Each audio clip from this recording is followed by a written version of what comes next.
Assalamualaikum warahmatullahi wabarakatuh. Jumpa lagi dengan Kakak, panggil aja Kak Dewi. Nah, di sini kita akan membahas materi mengenai penjumlahan pada bilangan bulat.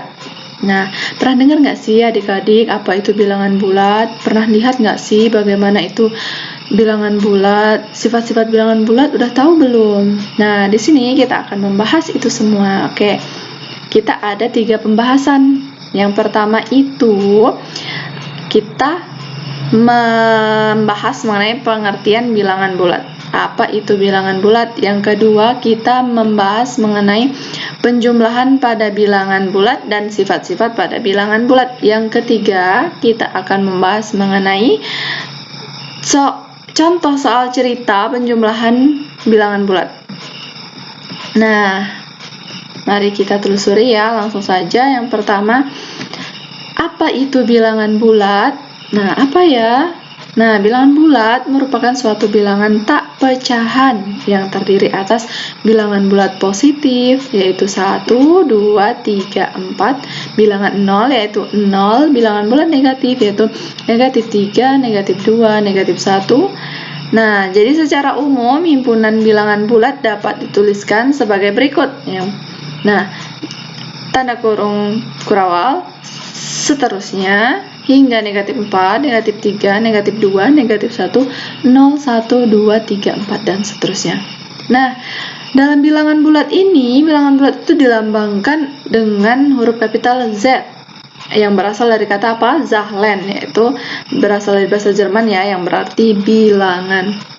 Nah, di sini kakak mempunyai garis bilangan yang mana garis bilangan ini menunjukkan anggota-anggota pada bilangan bulat.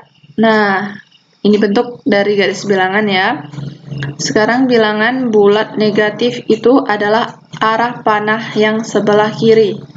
Arah panah sebelah kiri yaitu negatif 1 hingga negatif 4. Nah, yang ketiga itu ada bilangan 0. Bilangan 0 itu adalah bilangan yang netral, yaitu tidak positif maupun tidak negatif. Yang ketiga, bilangan bulat positif itu adalah panah yang ke kanan. Dari 1, 2, 3, 4 hingga seterusnya. Nah, itu yang beberapa anggota bilangan bulat, ada 3 ya, bilangan bulat negatif, bilangan bulat positif, dan bilangan 0. Nah, dapat disimpulkan sebagai berikut ya, seperti yang tadi. Oke, selanjutnya. Ada sifat-sifat pada penjumlahan bilangan bulat. Yang pertama itu ada sifat komutatif. Sifat komutatif itu dapat disebut sebagai sifat pertukaran, bertukar tempat aja. Berarti misalkan nih, A tambah B itu sama dengan ditukar menjadi B tambah A, atau 5 tambah 8 ditukar menjadi 8 tambah 5, itu sama dengan 13.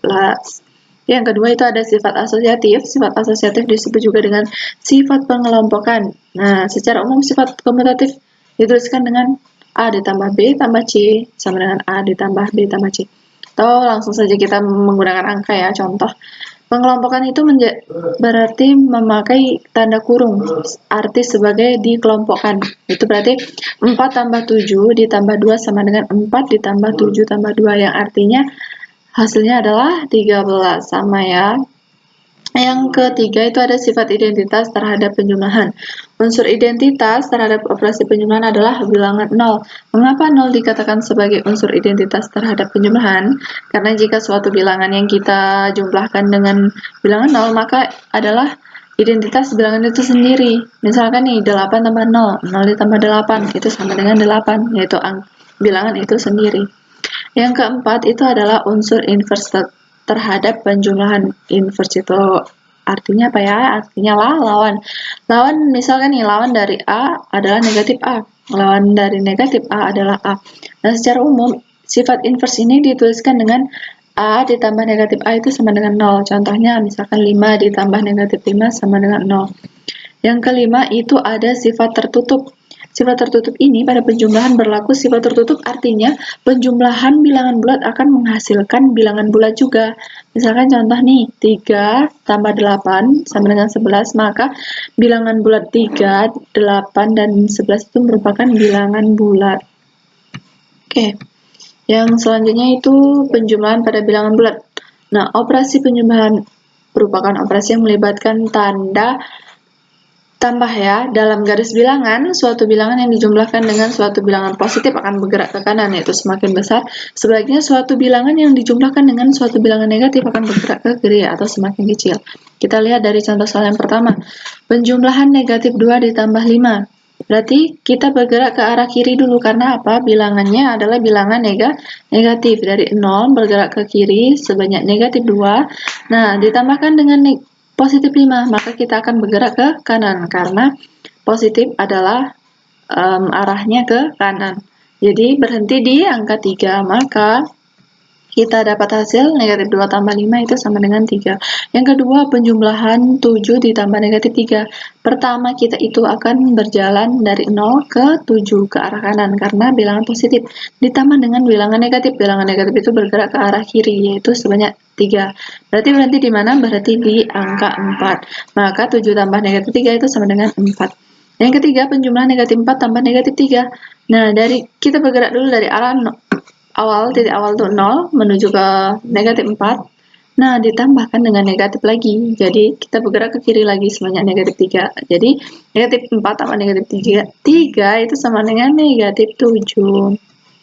Nah, di sini kakak memiliki contoh soal cerita penjumlahan pada bilangan bulat nih. Nah, misalkan seekor lumba-lumba, mana ya lumba-lumbanya? Oke, kita munculkan.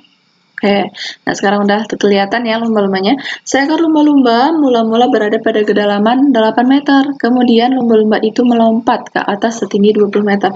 Berapa ketinggian yang dicapai lumba-lumba itu dari permukaan laut? Nah, ini gambarnya bisa dilihat ya di samping, bahwa permukaan air itu adalah kita ibaratkan dengan 0. Dan permukaan air ke bawah itu adalah negatif 8 atau bilangan bulat negatif. Nah, 20 ke atas itu bilangan positif, atau ketinggiannya dari permukaan air ke atas itu adalah bilangan positif.